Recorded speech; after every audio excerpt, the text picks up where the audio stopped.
আজকে খতমে কোরআন এবং খতমে বুখারী শরীফ এই দুইটারই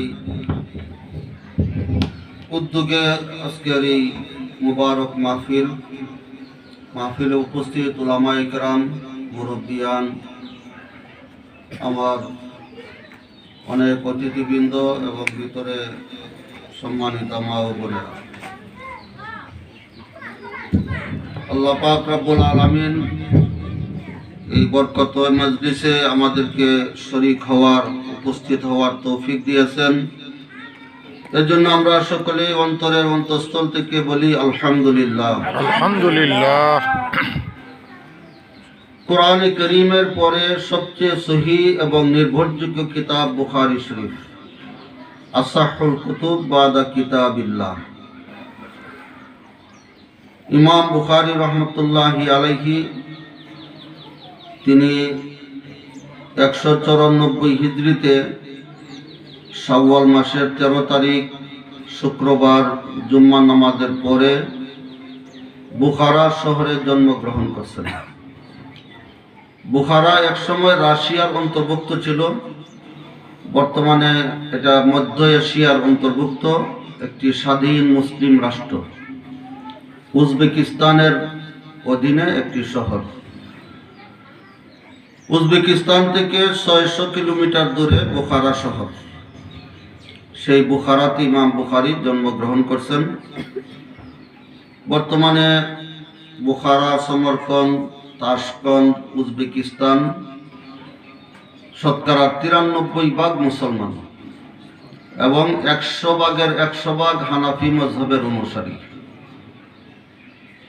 আমি 2 বছর আগে বুখারা, সমরকন্দ, তাশকন্দ, উজবেকিস্তান সফর করেছি এবং ইমাম বুখারী রহমতুল্লাহ আলাইহির কবর জিয়ারত করেছি। ওনার কবরের পাশেও বুখারী শরীফের দরজ দিয়েছি। ইমাম বুখারীর দরজগায় গিয়েছি, ওনার জুব্বা আমার হাতে ধরে আসছে। ইমাম বুখারী রহমতুল্লাহ আলাইহি ইয়েতিম ছিলেন। ওনার মা ওনাকে লেখাপড়া করিয়ে এত বড় জগৎ বিখ্যাত ইমাম বানাইছেন, আমিরুল মুমিনিন ফিল হাদিস, হাদিসের জগতের সম্রাট। আবার ছোটবেলায় তিনি অন্ধ হয়ে গেছিলেন। এখানেও ইমাম বুখারী রহমতুল্লাহ আলাইহি মার অবদান। আল্লাহর কাছে দোয়া করছেন, কান্নাকাটি করছেন।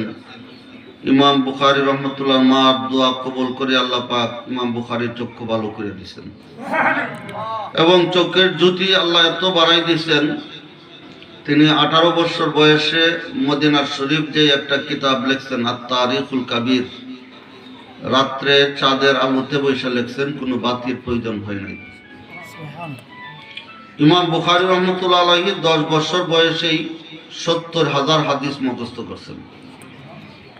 16 বছর বয়সে তিনি হজের সফরে গেছেন। সাথে মা এবং বড় ভাই আহমদ বুখারী ছিলেন।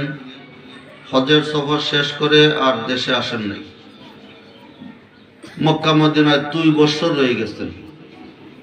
আর সেখানের যে সমস্ত মুহাদ্দিসিন ছিলেন তাদের থেকে তিনি হাদিস গ্রহণ করছেন। এরপরে তিনি শাম, ইরাক, কুফা, বসরা, বাগদাদ, মিশর এসব দেশ সফর করছেন। 1800 উস্তাদের থেকে তিনি হাদিস গ্রহণ করছেন।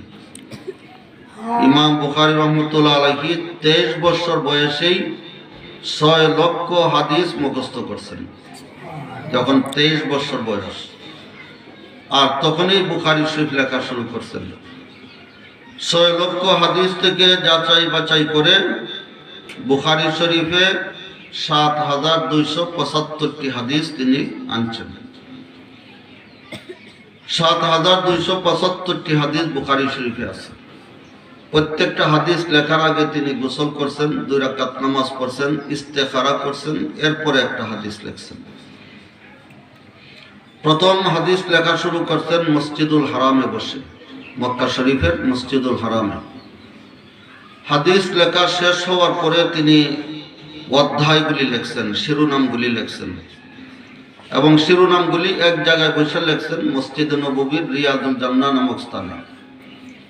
শিরোনামগুলি লেখার আগেও তিনি গোসল করছেন, 2 রাকাত নামাজ পড়ছেন। বুখারী শরীফে 3450টি শিরোনাম আছে।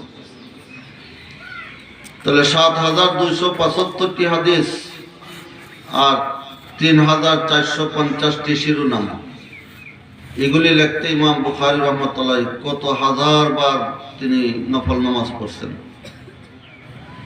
ইমাম বুখারী রহমতুল্লাহ আলাইহি এই কিতাব লিখে শেষ করছেন 16 বছর সময় লাগছে। আর এই 16 বছর তিনি রোজা রেখে কাটাইছেন। ইমাম বুখারী রহমতুল্লাহ আলাইহি অনেক ধনাঢ্য বাপের সন্তান ছিলেন। ওনার পিতা অনেক মাল, অনেক টাকা পয়সা রেখে গেছেন এবং ওনার পিতা ইসমাইল তিনিও মুহাদ্দিস ছিলেন। তিনি বলছেন যে আমি যে সমস্ত সম্পদ এবং অর্থ রেখে গেছি এর মধ্যে একটা টাকাও সন্দেহযুক্ত না, সব হালাল এবং পবিত্র মাল। এরপরও ইমাম বুখারী রহমতুল্লাহ আলাইহি তিনি এই সমস্ত টাকা পয়সা নিজের জন্য ব্যয় করেন নাই, সব দিনের জন্য, ইলমে দ্বীনের জন্য তিনি ব্যয় করছেন। নিজে 40 বছর পর্যন্ত শুধু শুকনা রুটি খাইয়া জীবনযাপন করছেন। ইমাম বুখারী রহমতুল্লাহ আলাইহি হ্যাংলা পাতলা ছিলেন এবং মধ্যম আকৃতির ছিলেন। তো ইমাম বুখারী রহমতুল্লাহ আলাইহি তিনি নিজে 40 বছর শুকনা রুটি খাইয়া কাটাইছেন।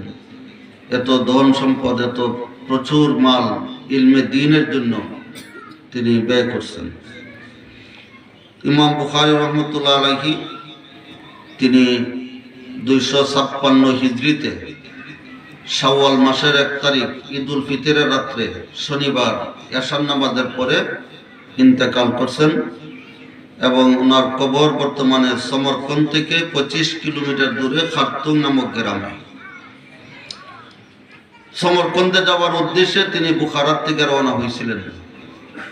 ইমাম বুখারী রহমতুল্লাহ আলাইহি তিনি নিজের জন্মস্থান বুখারায় থাকতে পারেন নাই। বুখারার জালিম শাসক ওনাকে বুখারার থেকে বের করে দিয়েছিল। সমরকন্দ যাওয়ার উদ্দেশ্যে রওনা দিয়েছেন। যাওয়ার সময় আল্লাহর কাছে দোয়া করছেন, আল্লাহুম্মা যাকাত আলাইয়াল আরদু বিমা রাহুবাত ফাকবিদনি ইলাইকা গায়রা মাফতুন।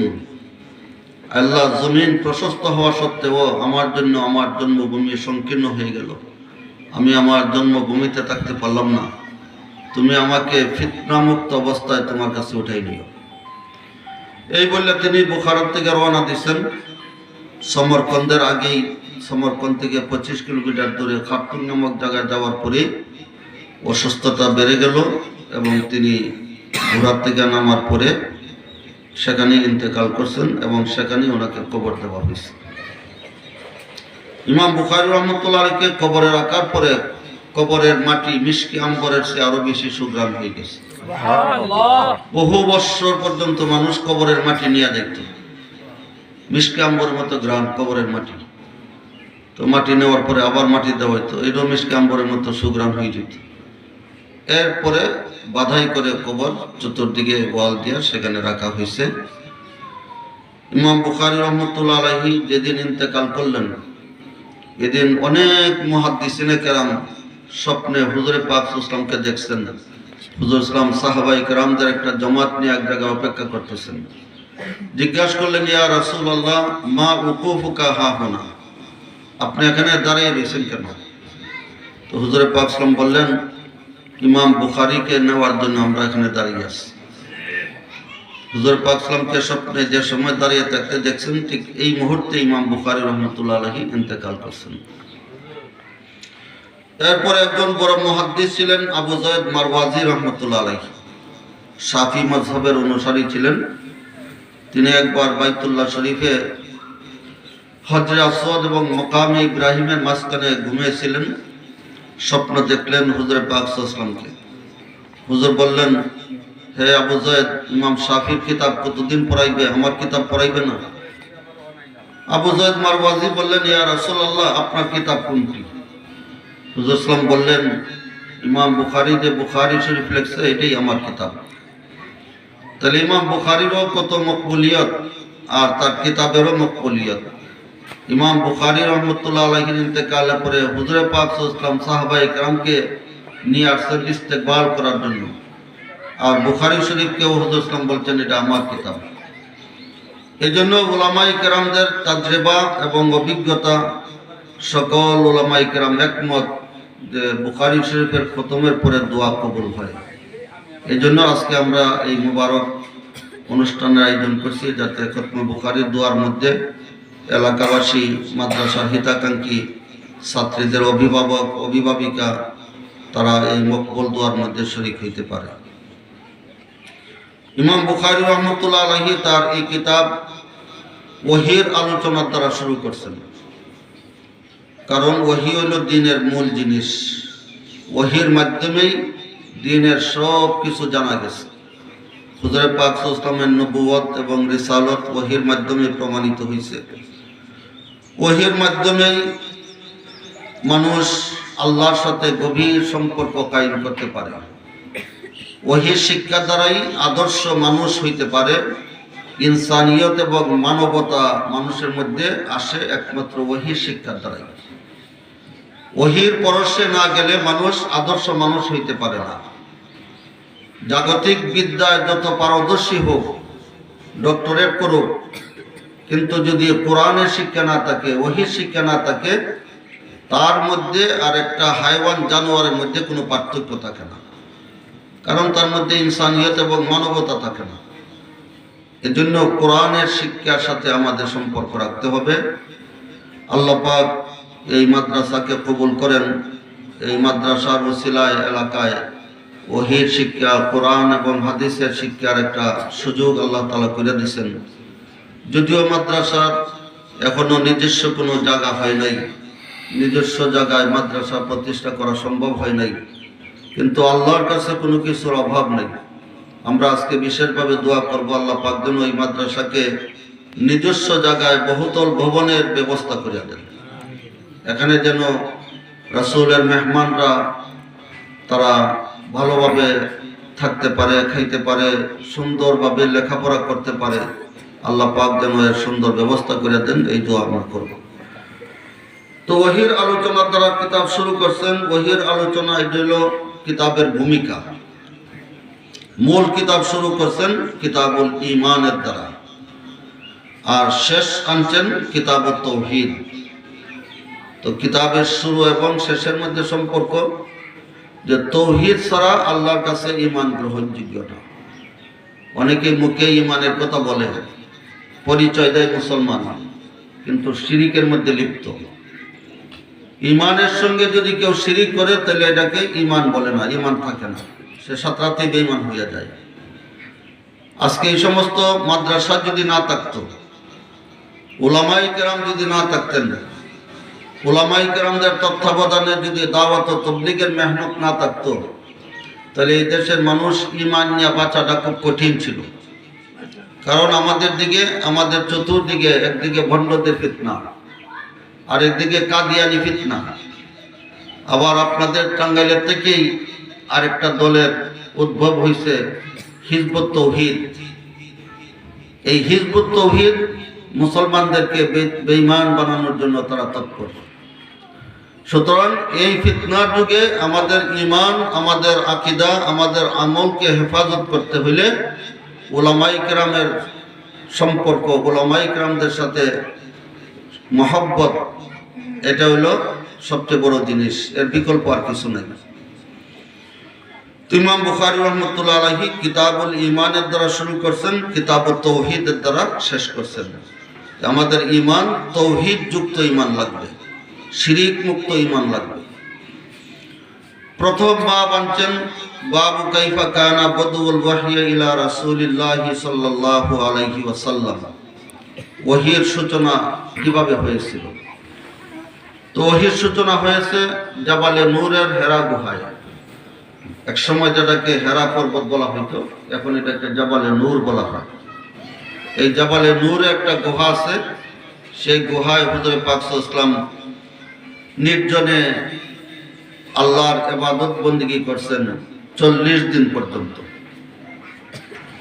যখন হেরা গুহায় আল্লাহর ইবাদতে তিনি মগ্ন ছিলেন, তখন জিব্রাইল আলাইহিস সালাম সর্বপ্রথম ওহী নাযিল করছেন সূরা আলাকের প্রথম 5টি আয়াত।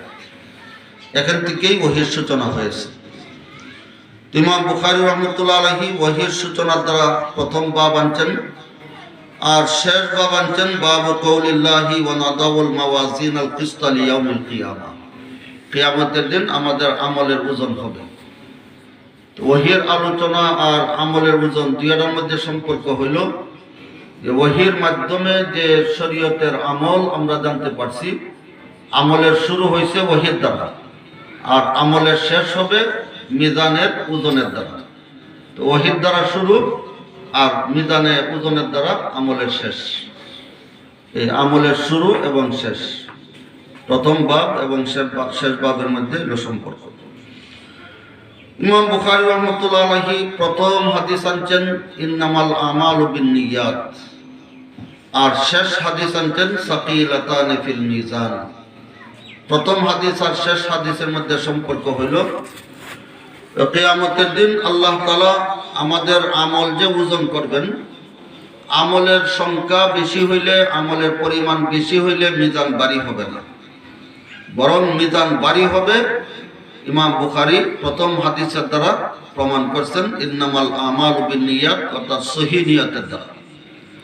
যার আমলের মধ্যে নিয়ত সহিহ হবে, ইখলাসের সঙ্গে আমল করবে, ওই ইখলাসের দ্বারা এবং সহিহ নিয়তের দ্বারা অল্প আমল হইলেও মিজান ভারী হয়ে যাবে। এই জন্য মিজান ভারী হবে সহিহ নিয়তের দ্বারা। এই হলো বুখারী শরীফের প্রথম হাদিস এবং শেষ হাদিসের মধ্যে সম্পর্ক।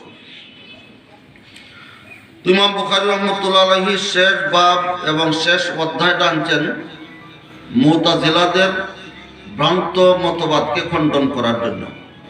ইমাম বুখারী রাহমাতুল্লাহ যুগে একটা ভ্রান্ত দল ছিল মুতাজিলা সম্প্রদায়। তাদের একটা ভ্রান্ত আকীদা ছিল কোরআন হাদিস বিরোধী আকীদা, যে আল্লাহ তাআলা কিয়ামতের দিন ইনসাফের পাল্লা কায়েম করবেন না, মিজান এটা রূপক করতে বলা হয়েছে, আসল অর্থে না। তারা বলে যে মিজানের দ্বারা হইল আল্লাহর ইনসাফ উদ্দেশ্য। কোরআন এবং হাদিসের কোন শব্দের যদি তার আসল অর্থ মুরাদ নেওয়া সম্ভব না হয়, তখন রূপক অর্থের দিকে যেতে হয়। এখানে তো কোরআন হাদিসের দ্বারা রূপক অর্থ নেওয়ার কোনো প্রয়োজন নেই, এখানে আসল অর্থ মুরাদ নেওয়া সম্ভব। এই জন্য তাদের এই কথাটা সম্পূর্ণ কোরআন সুন্নাহ বিরোধী। ইমাম বুখারী রাহমাতুল্লাহ আলাইহি মুতাজিলাদের মাযহাবকে খণ্ডন করার জন্য আহলে সুন্নাত ওয়াল জামাতের সহিহ আকীদা, যেটা কোরআন হাদিসের দ্বারা সঠিকভাবে এবং অকাট্যভাবে প্রমাণিত, যে আল্লাহ তাআলা কিয়ামতের দিন মিজান কায়েম করবেন, ইনসাফের পাল্লা কায়েম করবেন, এবং এই ওজন মিজানের মধ্যে আমাদের সারা জীবনের আমল এবং কথা ওজন করা হবে, এটাকে তিনি প্রমাণ করছেন। তো শেষ বাবের মধ্যে ইমাম বুখারী রাহমাতুল্লাহ আলাইহি কোরআন কারীমের আয়াত আনছেন বাবু কওলিল্লাহি ওয়া নাদাউল মাওয়াজিন আল কিসত লিয়াউমিল কিয়ামা। আল্লাহ রাব্বুল আলামিন বলেন, আমি কিয়ামতের দিন ইনসাফের পাল্লা কায়েম করব। মিজানের বহু বচন হলো মাওয়াজিন। উলামায়ে কিরাম বলেন কিয়ামতের দিন আল্লাহ একটা মিজানই কায়েম করবেন, পাল্লা একটাই হবে। তাহলে বহু বচনের শব্দ আনলেন কেন? এটা বড়ত্বের কারণে। মিজান একটাই হবে, কিন্তু এটা এত বড়, এত বিশাল হবে। তাফসীরে কবীরে ইমাম ফখরুদ্দিন রাজি রহমাতুল্লাহ আলাইহি লিখছেন, হযরত দাউদ আলাইহিস সালাম আল্লাহর কাছে সওয়াল করছেন যে আল্লাহ, আমি কিয়ামতের ময়দানের মিজান দেখতে চাই, পাল্লাটা দেখতে চাই। আল্লাহ তাআলা দাউদ আলাইহিস সালামকে কিয়ামতের ময়দানের মিজান দেখাইলেন। দাউদ আলাইহিস সালাম মিজান দেখার পরে বেহুশ হয়ে গেলেন। অনেক পরে হুশ হইল। আল্লাহ জিজ্ঞাসা করলেন, দাউদ মিজান দেখলে বেহুশ হইলে কেন? দাউদ আলাইহিস সালাম বললেন, আল্লাহ, মিজানটা তো এত বড়, এত বিশাল, 7 আসমান 7 জমিন, এর ভিতরে যা কিছু আছে সব যদি এক পাল্লা রাখা হয় তবে একটা পাল্লা ভরবে না, এত বড় মিজান। তো এই মিজানে যখন আমাদের আমলের ওজন করা হবে, আমাদের আমল তো কিছুই হবে না। আমাদের আমল যদি ভারী না হয়, মিজান যদি না ভরে, তাহলে তো জান্নাতে যেতে পারবো না। এই কারণে আমি বেহুশ হয়ে গেছি। আল্লাহ তাআলা বললেন যে হে দাউদ, আমলের পরিমাণের দ্বারা, আমলের সংখ্যার দ্বারা মিজান বলবে না, বরং যার আমলের মধ্যে ইখলাস থাকবে, সহি নিয়ত থাকবে, সহি নিয়ত এবং ইখলাসের সাথে যদি অল্প আমলও করে, এই অল্প আমলও ইখলাস এবং সহি নিয়তের কারণে ভারী হয়ে যাবে মিজান, এবং মিজান ভরে যাবে। এই জন্য ইমাম বুখারী রাহমাতুল্লাহ আলাইহি ইন্নামাল আমালু বিন্নিয়াতির দ্বারা শুরু করছেন। আমাদের আমলের মধ্যে যদি ইখলাস থাকে, সহি নিয়ত থাকে, অল্প আমল হইল এটার দ্বারা মিজান ভারী হবে। ইমাম বুখারী রাহমাতুল্লাহ বলেন ওয়া আন্না আমালা বানি আদম ওয়া কওলাহুম ইউজান, আদম সন্তান অর্থাৎ মানুষের সমস্ত আমল এবং তাদের কথা ওজন করা হবে। আমাল বহু বছর আনছে, আর কৌল 1 বছর। এর কারণ হলো আমল তো আমরা এক অঙ্গের দ্বারা করি না, বিভিন্ন অঙ্গের দ্বারা, অনেক অঙ্গের দ্বারা আমল করি, আর কথা তো এক অঙ্গের দ্বারাই বলি। এর জন্য আমল আনছেন বহু বছর, কথা আনছেন 1 বছর। আমরা অনেকে মনে করি যে আমাদের কথার কোনো ওজন হবে না, এই জন্য কথা বেশি বলি, অনর্থক কথা বলতে থাকি, সময় নষ্ট করি কথা বলতে বলতে। কিন্তু আমাদের কথাও কিয়ামতের দিন আল্লাহ পাক ওজন করবেন। এই জন্য মুফতি শফি রহমতুল্লাহ বলতেন যে পहिले তোলো ফির বলো, তুমি মাটিয়া কথা বললো, তোমার কথাও কিন্তু কিয়ামতের দিন মাপা হবে। তো সমস্ত মানুষের আমল এবং কথা ওজন করা হবে কিয়ামতের দিন। মুহাদ্দিসিনে কেরাম বিভিন্ন মত এখানে প্রকাশ করছেন, কিন্তু ইমাম বুখারী রাহমাতুল্লাহ আলাইহি বলছেন যে আমলেরই ওজন হবে, নামায় আমল বা সহিফার ওজন না। তাহলে আমল দুনিয়াতে আমরা দেখি না, এটা শরীর নাই, আকৃতি নাই, দেখা যায় না, ছোঁয়া যায় না, এটা আরজ, এটার ওজন হবে কেমন? এটা একসময় একটা কঠিন বিষয় ছিল, কিন্তু এখন কঠিন না। এখন বিজ্ঞান আমাদেরকে কোরআন হাদিস বোঝা সহজ করে দিয়েছে। আমরা দুনিয়াতে যে জিনিসের কোনো আকৃতি নাই, দেখা যায় না, ছোঁয়া যায় না, এটাও মাপার যন্ত্র আবিষ্কার হয়েছে। থার্মোমিটারের দ্বারা আমাদের শরীরের তাপ মাপা যায়, অথচ তাপ, এটা তো শরীর নাই, আকৃতি নাই, দেখা যায় না। তো আল্লাহর দেওয়া আকলের দ্বারা যদি আরজ মাপার যন্ত্র আবিষ্কার করতে পারে, তো যিনি খালিকে কায়নাত, সবকিছুর স্রষ্টা, তিনি আরজ মাপারও এরকম মিজান কায়েম করবেন, যে মিজানের মধ্যে আমলেরই ওজন হবে। আব্দুল্লাহ ইবনে আব্বাস রাদিয়াল্লাহু তাআলা বলেন, দুনিয়াতে আমরা যেটাকে আরজ দেখতেছি, এটা কিয়ামতের দিন আল্লাহ জিসিমে পরিণত করবেন। আমাদের আমলগুলিকে জিসিমে পরিণত করে ওই জিসিমওয়ালা আমলকে আল্লাহ পাক ওজন করবেন। এটা ইবনে আব্বাস রাদিয়াল্লাহু তাআলা ব্যাখ্যা। কিন্তু ইমাম বুখারী বলেন যে না, আল্লাহ আমলেরই ওজন করবেন, এবং আল্লাহ তাআলা আমলকে যে মিজানের দ্বারা মাপা যায় ওই মিজানই কায়েম করবেন। মিজানটা কায়েম করবেন কখন? যখন সমস্ত মানুষ হাসরের ময়দানে একত্রিত হবে। হাসরের ময়দানটা হবে 20 কোটি বর্গ মাইল আয়তনের, 20 কোটি বর্গ মাইল আয়তনের হাসরের ময়দান। জমিন তামা হয়ে যাবে, সূর্য মাথার আঘাত পরে আসবে, মানুষের সহ্যের বাহিরে চলে যাবে, কেউ সহ্য করতে পারবে না।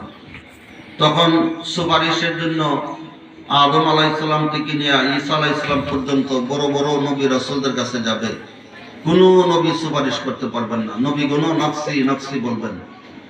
সর্বশেষ আমাদের নবীর কাছে হাসরবাসীরা আসবে, তখন আমাদের নবী বলবেন, হ্যাঁ, এই সুপারিশ একমাত্র আল্লাহ তাআলা আমাকে করারই অধিকার দিয়েছেন, আমি এই সুপারিশ করব। তখন হুজুরে পাক সাল্লাল্লাহু আলাইহি ওয়াসাল্লাম আরশের নিচে মকামে মাহমুদে যাইয়া সেজদার মধ্যে পড়বেন। আল্লাহ তাআলা বলবেন, হে ইয়া মুহাম্মদ ইরফা রাসাকা ওয়াশফা তুশফা, হে মুহাম্মদ সাল্লাল্লাহু আলাইহি ওয়াসাল্লাম, আপনি সেজদার থেকে মাথা উঠান, আপনি সুপারিশ করেন, আপনার সুপারিশ আমি কবুল করব। তখন হুজুরে পাক সাল্লাম সেজদার থেকে মাথা উঠাই আল্লাহর কাছে সুপারিশ করবেন বিচার কাজ শুরুর জন্য, সমস্ত হাসরবাসীর জন্যই সুপারিশ করবেন। এটাই শাফাআতে কুবরা, এটা আমাদের নবীর বৈশিষ্ট্য। এই সুপারিশের পরে বিচার কাজ শুরু হবে, প্রত্যেকের আমলনামা হাতে দেওয়া হবে। আল্লাহ তাআলা মিজান কায়েম করবেন আরশের নিচে। মিজানের দুইটা পাল্লা থাকবে, ডান দিকে থাকবে নেকির পাল্লা, এটার নাম নাইয়ারা, বাম দিকে থাকবে গুনার পাল্লা, এটার নাম মুসলিমা। পাল্লা ধরবেন হযরতে জিবরাইল আলাইহিস সালাম, কারণ জিবরাইল আলাইহিস সালামই তো দুনিয়াতে ওহী নিয়ে আসছেন, ওহীর মাধ্যমে সমস্ত আমল জানাইছেন। কাজেই আমলের যেহেতু ওজন হবে আর আমল আনছেন জিবরাইল আলাইহিস সালাম, এজন্য তিনি পাল্লা ধরবেন। আর সমস্ত মানুষের সমস্ত মখলুকের জান কবজ করছেন হযরতে আজরাইল আলাইহিস সালাম। তো আমাদের জান নিছেন আজরাইল আলাইহিস সালাম। এই জন্য বিচার কাজের মধ্যে পুলিশও উপস্থিত থাকে, যে পুলিশ আসামি ধরে নিয়ে যায় ওই পুলিশও কাঠগড়ায় দাঁড়ায় থাকে। তো আমাদের জান তো নিছেন আজরাইল আলাইহিস সালাম, এই জন্য আজরাইল আলাইহিস সালামও মিজানের কাছে থাকবেন। আর আমাদের আদি পিতা হিসাবে হযরতে আদম আলাইহিস সালামও থাকবেন সন্তানের ওজন দেখার জন্য।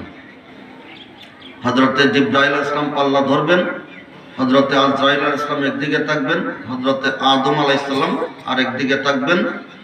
আমাদের নবী তখন তিন জায়গায় থাকবেন, কোন সময় মিজানের কাছে, কোন সময় ফুলসিরাতে, কোন সময় হাউজে কাউসারের পারে। আল্লাহ তাআলা ফেরেশতাদেরকে দিয়ে তখন আমলের ওজন করাইবেন। এই ওজনের মধ্যে আল্লাহ পাক বলেন, ফাআম্মা মান সাকুলাত মাওয়াজিনুহু ফাহুয়া ফি ঈশাতির রাদিয়া ওয়া আম্মা মান খাফফাত মাওয়াজিনুহু ফাউম্মুহু হাবিয়া। মিজানে যার নেকির পাল্লা ভারী হবে সে হবে জান্নাতি, যার গুনার পাল্লা ভারী, নেকির পাল্লা হালকা, সে হবে জাহান্নামী। তো এই ওজনের মধ্যে আল্লাহ রাব্বুল আলামিন সারা দুনিয়ার মানুষ, সমস্ত মানুষের সামনে আল্লাহর ন্যায় বিচার, আল্লাহর ইনসাফ প্রকাশ করবেন। আর দুনিয়াতে যারা জুলুম করবে তারা তাদের পরিণাম আখিরাতে ভোগ করবে, দুনিয়াতেও ভোগ করে দেবে। এই জন্য ইমাম বুখারী রাহমাতুল্লাহ আলাইহি এখানে কোরআনে কারীমের একটা শব্দের বিশ্লেষণ করছেন। ওয়াকালা মুজাহিদুন আল কিসতাসু আলা দুবির রুমিয়া। কোরআনে কারীমের আয়াত ওয়াজিনু বিল কিসতাসিল মুস্তাকিম। এই কিসতাস শব্দটা মূলত এটা রুমি শব্দ, ইতালিয়ান ভাষা। কোরআনে কারীমে ব্যবহার হওয়ার কারণে এখন আরবি ভাষায় পরিণত হয়ে গেছে। যেমন আমাদের বাংলাতে আমরা চেয়ার বলি, অথচ এটা বাংলা শব্দ নয়, এটা ইংরেজি শব্দ, কিন্তু এটা এখন বাংলায় পরিণত হয়ে গেছে। বাংলাতে তো চেয়ার বলে না, কেদার বলে, কিন্তু কেদার কেউ বলে না, চেয়ারই বলে। এই কিসতাস শব্দের মূল ধাতু হলো কিস্তুন, এটা বিপরীত অর্থে ব্যবহৃত হয়। কিস্তুন যদি মুজাররদ থেকে আসে, বাবে জরাবার মজদর কিস্তুন, এর অর্থ হলো জুলুম। আল্লাহ পাক কোরআনে কারীমের মধ্যে বলছেন, ওয়া আম্মাল কাসিতুনা ফাকানু লিজাহান্নামা হাতাবা। জালিমদেরকে আল্লাহ তাআলা জাহান্নামের ইন্ধন, জাহান্নামের লাকড়ি বানাইবেন। আল্লাহ পাক জুলুমকে সহ্য করতে পারেন না। দুনিয়াতে যদি কেউ জুলুম করে এর পরিণতি দুনিয়াতেই ভোগ করে, আর পরকালে তো শাস্তি আছে, জাহান্নামের ইন্ধন হবে। আবার এই কিস্তুন শব্দটা যদি রুবাইত থেকে আসে, বাবি ফাল থেকে, এর অর্থ হলো ইনসাফ, জুলুমের বিপরীত ইনসাফের অর্থে আসে। আল্লাহ তাআলা বলেন, ইন্নাল্লাহা ইউহিব্বুল মুকসিতিন, আল্লাহ ইনসাফকারীদেরকে মহব্বত করেন। এই শব্দের বিশ্লেষণের পরে সর্বশেষ হাদিস আনছেন হযরতে আবু হুরায়রা রাদিয়াল্লাহু তাআলা থেকে বর্ণিত। তিনি বলেন, কালান নবী সাল্লাল্লাহু আলাইহি ওয়াসাল্লাম, নবী করিম সাল্লাল্লাহু আলাইহি ওয়াসাল্লাম ইরশাদ করেন, কালিমাতান হাবিবাতান ইলার রহমান। আরবি ভাষায় কালিমা অনেক সময় কালামের অর্থে আসে। যেমন আমরা কালিমায়ে তয়্যিবা, কালিমায়ে শাহাদাত, কালিমায়ে তাওহীদ, এটা শব্দ না, এটা পূর্ণাঙ্গ একটা বাক্য। তো এখানে ও কালিমাতান অর্থ কালামান, দুইটা বাক্য। হাবিবাতান ইলার রহমান এর অর্থ হলো মাহবুবাতান ইলার রহমান, দুইটা বাক্য দয়ালু আল্লাহর কাছে প্রিয়। যারা দুইটা বাক্য উচ্চারণ করবে, পড়বে, এরাও আল্লাহর প্রিয় বান্দা বান্দি হয়ে যাবে, আল্লাহর মাহবুব হয়ে যাবে, আল্লাহর পিয়ারা হয়ে যাবে। খাফিফাতান আলাল লিসান, উচ্চারণে সহজ, কারোর জন্য কঠিন না। এই দুইটা বাক্য সহজে সকলেই উচ্চারণ করতে পারবে। সাকিলাতান ফিল মিজান, এই দুইটা বাক্য মিজানে খুব ভারী হবে, অর্থাৎ এই দুইটা বাক্যের সওয়াব যখন মিজানে রাখা হবে কিয়ামতের দিন, দুইটা বাক্যের সওয়াবের দ্বারা মিজান ভারী হয়ে যাবে। আর মিজান যখন ভারী হয়ে যাবে তখন সে জান্নাতি হয়ে যাবে, আল্লাহ পাক তাকে জান্নাত দেয়া দেবেন। এই দুইটা বাক্য কি? প্রথম বাক্য হলো সুবহানাল্লাহি ওয়া বিহামদিহি, দ্বিতীয় বাক্য সুবহানাল্লাহিল আযীম। আমরা ভিতরে যারা আছেন, এখানে আমরা যারা আছি, আমরা শেষ বাক্যটা সকলেই একসাথে পড়ি। সুবহানাল্লাহি ওয়া বিহামদিহি সুবহানাল্লাহিল আযীম। ইমাম বুখারী রাহমাতুল্লাহ আলাইহি এই দুইটা বাক্যের দ্বারা কিতাব শেষ করছেন। মূলত এই দুইটা বাক্য হলো আল্লাহ পাকের জিকির, আর আল্লাহ পাকের জিকির হলো সবচেয়ে বড়। আল্লাহ পাক নিজে বলছেন ওয়ালা যিকরুল্লাহি আকবার, আল্লাহর জিকিরই বড়। যে জিকিরকে আল্লাহ পাক বড় বলছেন, এটা কোন জিকির? জামিউস সগীরে একটি হাদিস আছে, কুল্লু মান ইউতিউ রাব্বাহু ফাহুয়া যাকিরুন, যে আল্লাহর পুরাপুরি আনুগত্য করে, আল্লাহর হুকুম পুরাপুরিভাবে মানে, সে হইল জাকির। এটা হইল আসল জিকির। এখন যদি মুখে জিকির করে আর আল্লাহর আনুগত্য না করে, আল্লাহর হুকুম মানে না, আল্লাহ ফরমাবরদারি করে না, শরীয়ত বিরোধী কাজ করে, গুনার কাজের মধ্যে লিপ্ত, কিন্তু মুখে মুখে জিকির করে, এটা জিকিরের নামে ভণ্ডামি, এটা আসল জিকির না। বিশ্ব জাকির মঞ্জিল, তুমি বড় সাইনবোর্ড লেখছো, কিন্তু এখানে শরীয়ত নাই, নবীর সুন্নত নাই, ফরজ নাই, বরং নারী পুরুষ একসাথে উরুসের মধ্যে গান বাজনাও হয়, নাচানাচিও হয়, আবার গাঞ্জার আসরও সেখানে হয়। তো এটা বিশ্ব জাকির মঞ্জিল না, এটা বিশ্ব ভণ্ড মঞ্জিল, এটা জিকিরের নামে ভণ্ডামি। কোরআনে কারীমে আল্লাহ পাক বলছেন ফাসআলু আহলা যিকরি ইন কুনতুম লা তা'লামুন, তোমরা যেটা জানো না এটা আহলে জিকিরকে জিজ্ঞাসা করো। মুফাসসিরিনে কেরাম বলেন, এখানে আল্লাহ তাআলা আহলে ইলম না বললে আহলে জিকির বলছেন, ইলমওয়ালা না বললে জিকিরওয়ালা বলছেন। এর কারণ হইল জিকিরের সাথে ইলম লাগবে।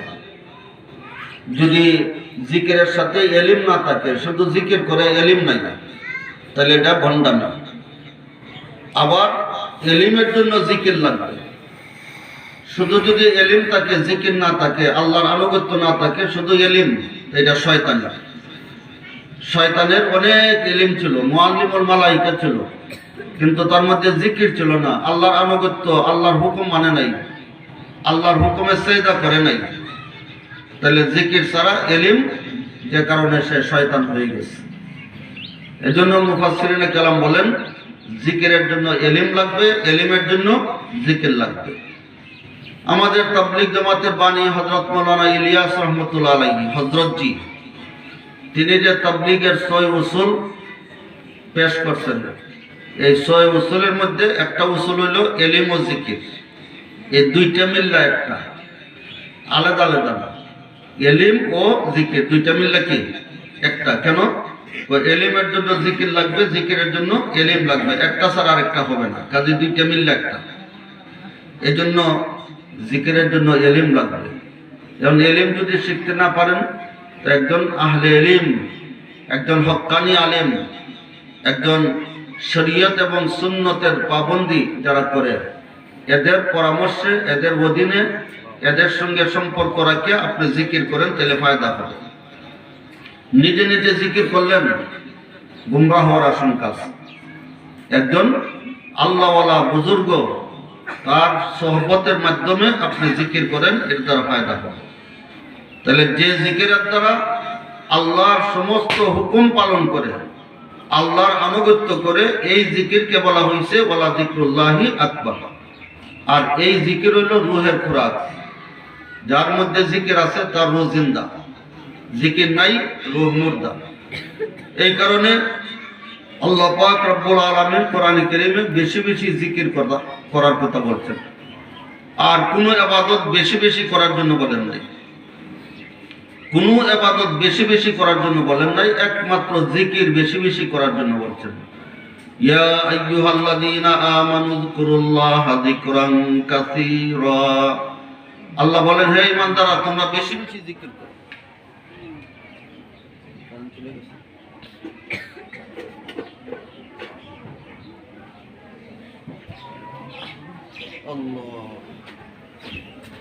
করবে তার রূহ তত জিন্দা থাকবে, তার দিল পরিষ্কার থাকবে, শয়তান তার দিলের মধ্যে জায়গা পাইবে না। আর জিকিরের মাধ্যমেই আল্লাহর মহব্বত বেশি পয়দা হয়। এই জন্য ইমাম বুখারী রহমতুল্লাহ আলাইহি জিকিরের দ্বারা কিতাব শেষ করছেন। আর শেষ দুইটা বাক্যের মধ্যে আল্লাহর সমস্ত গুণাবলী জমা আছে। আল্লাহর যত গুণাবলী আছে মৌলিকভাবে তিন প্রকার। একটা হলো আল্লাহর পবিত্রতা, সুবহানার মধ্যে আল্লাহর পবিত্রতা আছে। আর একটা হলো আল্লাহর প্রশংসা, ওয়া বিহামদিহির মধ্যে আল্লাহর প্রশংসা আছে। তিন নম্বর হলো আল্লাহর বরত্ব, আজিমের মধ্যে আল্লাহর বরত্ব আছে। তাহলে সব গুণাবলী দুইটা বাক্যের মধ্যে আছে। আল্লাহর গুণাবলীরে যদি কেউ মহব্বত করে, এটা তার জান্নাতে যাওয়ার ওসিলা হয়ে যাবে। হুজুর পাক সাল্লাল্লাহু আলাইহি ওয়াসাল্লামের জামানায় মসজিদে কুবার ইমাম ছিলেন কুলসুম ইবনে হাদাম। তিনি মসজিদে কুবায় নামাজ পড়াইতেন। নামাজের প্রত্যেক রাকাতে সূরা ইখলাস পড়তেন, সূরা ফাতিহার পরে কুল হুয়াল্লাহ সূরা পড়তেন প্রত্যেক রাকাতে। মুসল্লিরা বলল যে হুজুর আপনি প্রত্যেক রাকাতে সূরা ইখলাস কুল হুয়াল্লাহ পড়েন, এটা বাদ দিতে পারেন না? কুলসুম ইবনে হাদাম বলেন, আমি তোমাদের ইমামতি বাদ দিতে পারি, কুল হুয়াল্লাহ বাদ দিতে পারবো না। কারণ মুসল্লিরা দেখলো তিনি যদি ইমামতি ছাড়িয়া দেন, এর চেয়ে ভালো ইমাম আমরা পাইব না। এখন তারা কিছু না বললা হুজুরে পাক সাল্লামের কাছে যাই বলল, হুজুর আপনি একটু জিজ্ঞাসা করেন আমাদের ইমাম সাহেব খালি প্রত্যেক রাকাতে কুল হুয়াল্লাহ কেন পড়ে। তো হুজুরে পাক সাল্লাম জিজ্ঞাসা করলেন, কুলসুম ইবনে হাদাম তুমি নাকি প্রত্যেক রাকাতে সূরা ফাতিহার পরে কুল হুয়াল্লাহ পড়ো? তো কুলসুম ইবনে হাদাম বলেন, যে হুজুর আমি কুল হুয়াল্লাহ পড়ি প্রত্যেক রাকাতে। কেন? তো কুলসুম ইবনে হাদাম বললেন, এই সূরার মধ্যে আল্লাহর গুণাবলী আছে, আমি আল্লাহর গুণাবলীকে মহব্বত করি। হুজুর পাক সাল্লাম বললেন, হুব্বুকা ইয়াহা আদখালাকাল জান্নাহ, তুমি আল্লাহর গুণাবলীকে মহব্বত করো, এই জন্য এই সূরা ইখলাস তুমি পড়ো, এই সূরা তোমাকে জান্নাতের মধ্যে প্রবেশ করায়। তো এই দুইটা বাক্যের দাম এত যে এখানে আল্লাহর সমস্ত গুণাবলী এখানে জমা আছে দুইটা বাক্যের মধ্যে। তিন নম্বর হইল দুইটা বাক্যের শুরু হয়েছে সুবহানার দ্বারা। প্রথম বাক্য সুবহানাল্লাহ, দ্বিতীয় বাক্য সুবহানাল্লাহ। সুবহানাল্লাহর দাম অনেক বেশি।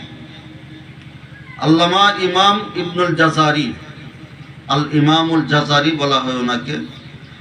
ছেলের নাম, বাপের নাম, দাদার নাম এক, মুহাম্মদ ইবনে মুহাম্মদ ইবনে মুহাম্মদ ইবনে ইউসুফ ইবনে আলী আল জাজারি। ছেলের নামও মুহাম্মদ, বাপের নামও মুহাম্মদ, দাদার নামও মুহাম্মদ। তিনি একটা কিতাব লিখছেন আয-যাহরুল ফায়িহ ফি যিকরি মান তানাজ্জাহা আনিজ যুনুব ওয়াল কাবাইহ। এই কিতাবের 117 নম্বর পৃষ্ঠায় লিখছেন, হযরতে ইউসুফ আলাইহিস সালাম যখন মিশরের বাদশা হইলেন, একদিকে নবী আর একদিকে মিশরের বাদশা, বিশাল সাম্রাজ্যের বাদশা তিনি। হযরতে ইউসুফ আলাইহিস সালাম মিশরের বাদশা হইলেন, মিশরের দেখা দিল দুর্ভিক্ষ, জনগণ অভাব অনটনের মধ্যে লিপ্ত। তো জনগণ খাদ্যের জন্য ইউসুফ আলাইহিস সালামের কাছে আসে। ইউসুফ আলাইহিস সালাম সবাইকে খাদ্য দিতেছেন। এ সময় এক ব্যক্তি বলতেছে, ইয়া ইউসুফ আতিনি, ইউসুফ আমাকে খাদ্য দাও। তো ইউসুফ আলাইহিস সালাম এক সা খাদ্য দিলেন। এক সার পরিমাণ হলো 3 কেজি 300 গ্রাম। দেওয়ার পরে সে বলতেছে আতিনি, আমারে আরো দেন। তা আরো এক সা খাদ্য দেওয়া হইল। আবারও বলতেছে আতিনি, আমারে আরো দেন। তা আরো এক সা খাদ্য দেওয়া হলো। 3 বারে 3 সা খাদ্য দেওয়া হইলো, প্রত্যেক সা হইলো 3 কেজি 300 গ্রাম। এরপরে সে বলতেছে জিদিনি, আমারে আরো অনেক বেশি দেন। ইউসুফ আলাইহিস সালাম একটু রাগান্বিত হয়ে বললেন, তোমারে 3 বার দিলাম, এর বেশি চাইতেছো? ইয়া ইউসুফ লাউ আলিমতানি লাজিদতানি, আপনি যদি আমারে চিনতেন, আমার পরিচয় জানতেন, তাহলে আমারে অনেক বেশি দিতেন। ইউসুফ আলাইহিস সালাম বললেন, মান আনতা, তুমি কে, তোমার পরিচয় কি? তো এই ব্যক্তি বলল, আনাল্লাযী শাহিদতু লাকা বিল বারাআ মিন তুহমাতি জুলাইখা ইমরাতিল আজিজ, মিশরের প্রধানমন্ত্রীর স্ত্রী জুলাইখা আপনার উপর জিনার অপবাদ দিছিল। আমি তখন দুধের শিশু ছিলাম, দোলনার মধ্যে তাকিয়া দুধের শিশু অবস্থায় আপনার পবিত্রতার সাক্ষী দিয়েছিলাম, আমি সেই ব্যক্তি। ইউসুফ আলাইহিস সালাম এত খুশি হইলেন বললেন তাকে 100 ইরদাব খাদ্য দাও আর 100 স্বর্ণ মুদ্রা দিয়ে দাও। 100 ইরদাবের পরিমাণ হলো 4620 কেজি। 4620 কেজি খাদ্য দাও আর 100 স্বর্ণ মুদ্রা দিয়ে দাও। এত বেশি পরিমাণে খাদ্য স্বর্ণ দেওয়ার পরে আল্লাহ তাআলা ইউসুফ আলাইহিস সালামের উপর ওহী নাযিল করলেন। আল্লাহ বললেন, হে ইউসুফ, এক ব্যক্তি জীবনে একবার তোমার পবিত্রতা বর্ণনা করছে, এই জন্য তুমি এত বেশি পরিমাণে খাদ্য স্বর্ণ দিছ। আমার কোনো বান্দা বান্দি যদি আমার পবিত্রতা বর্ণনা করে, আমি আল্লাহ কি পরিমাণ আমার বান্দা বান্দিকে পুরস্কার দিব, এটা দুনিয়ার মানুষ কল্পনাও করতে পারবে না। এই জন্য সুবহানাল্লাহ দাম এত বেশি। আমি আল্লাহর পবিত্রতা বর্ণনা করতেছি, তো সুবহানাল্লাহি ওয়া বিহামদিহি, আমি আল্লাহর পবিত্রতা বর্ণনা করতেছি, সাথে সাথে আল্লাহর প্রশংসাও করতেছি। সুবহানাল্লাহিল আযীম, আল্লাহর পবিত্রতা বর্ণনা করতেছি, যিনি মহান, যার চেয়ে বড় আর কেউ নাই, যিনি মহান। এই জন্য এই দুইটা বাক্যের এত দাম। বুখারী শরীফের হাদিসের মধ্যে আছে, কেউ যদি দৈনিক 100 বার এই দুইটা বাক্য পড়ে, এই জিকির করে, এই তাসবিহটা পড়ে, সমুদ্রের ফেনা পরিমাণও যদি তার গুনাহ থাকে, আল্লাহ ওই পরিমাণ গুনাহ মাফ করে দিবেন। এই জন্য আমরা আজকে যারা এখানে আসছি, ভিতরে মহিলারা আসছেন, আমরা এখানে যারা আসছি, আমরা আজকে বুখারী শরীফের ছাত্র হয়ে গেছি। একটা হাদিস পড়লাম না আমরা, তাহলে এক হাদিসের ছাত্র হওয়া মানে কি? বুখারী শরীফের ছাত্র হয়ে যাওয়া। আরে আগেকার যুগে একটা হাদিসের জন্য কি পরিমাণ কষ্ট করতে হয়েছে আপনি কল্পনাও করতে পারবেন না। বুখারী শরীফের কিতাবুল ইলমের মধ্যে আছে, রাহালা জাবির ইবনে আব্দুল্লাহ মাসিরাতা শাহরিন ইলা আব্দুল্লাহ ইবনে উনাইসিন ফি হাদিসিন ওয়াহিদিন। হযরতে জাবির রাদিয়াল্লাহু তাআলা আনহু অনেক বড় সাহাবী। তিনি একটা হাদিসের জন্য মদিনা থেকে 1 মাসের রাস্তা, শাম বর্তমানে সিরিয়া, 1 মাসের রাস্তা সফর করে গেছেন ফি হাদিসিন ওয়াহিদিন, একটা হাদিসের জন্য। একটা মাসালার জন্য 450 কিলোমিটার রাস্তা সফর করছেন। হযরতে উকবা ইবনে হারিস রাদিয়াল্লাহু তাআলা আনহু, তিনি মক্কা থেকে মদিনায় সফর করে আসছেন একটা মাসালার জন্য, রাজাতের একটা মাসালা জানার জন্য। বাকি ইবনে মাখলাদ অনেক বড় মুহাদ্দিস, স্পেনে থাকতেন, ওই সময়ের আন্দালুস বর্তমানের স্পেন। তিনি জানতে পারলেন যে বাগদাদে ইমাম আহমদ ইবনে হাম্বল আছেন। ইমাম আহমদ ইবনে হাম্বল থেকে হাদিস নেওয়ার জন্য তিনি স্পেন থেকে পায়ে হাইটা রওনা দিয়েছেন। 6000 কিলোমিটার রাস্তা পায়ে হাইটা তিনি স্পেন থেকে বাগদাদ গেছেন। আমরা তো বেশি দূরের থেকে আসি নাই, এরপরও তো আমরা আজকে বুখারী শরীফের শেষ হাদিস, শেষ অধ্যায় এই দরসের মধ্যে পড়ছি, এবং আমরা নিজেরাও পড়ছি এবং শুনছিও পড়ছিও। কাজে আমরা সবাই বুখারী শরীফের ছাত্র হয়ে গেছি। আমরা যেন এই তাসবিহটা দৈনিক 100 বার পড়ি। সুবহানাল্লাহি ওয়া বিহামদিহি, সুবহানাল্লাহিল আযীম, সুবহানাল্লাহি ওয়া বিহামদিহি, সুবহানাল্লাহিল আযীম। এই তাসবিহটা 100 বার পড়ব, এর সাথে 100 বার ইস্তেগফার করব, 100 বার দুরূদ শরীফ পড়ব। এই তিনটা আমল যদি আমরা সারে জীবন করতে পারি, কিয়ামতের ময়দানে আমাদের নাজাতের একটা উসিলা হয়ে যাবে। আল্লাহ তাআলা আমাদের সকলকে তৌফিক দান করুন। এখন আমরা দোয়া করব।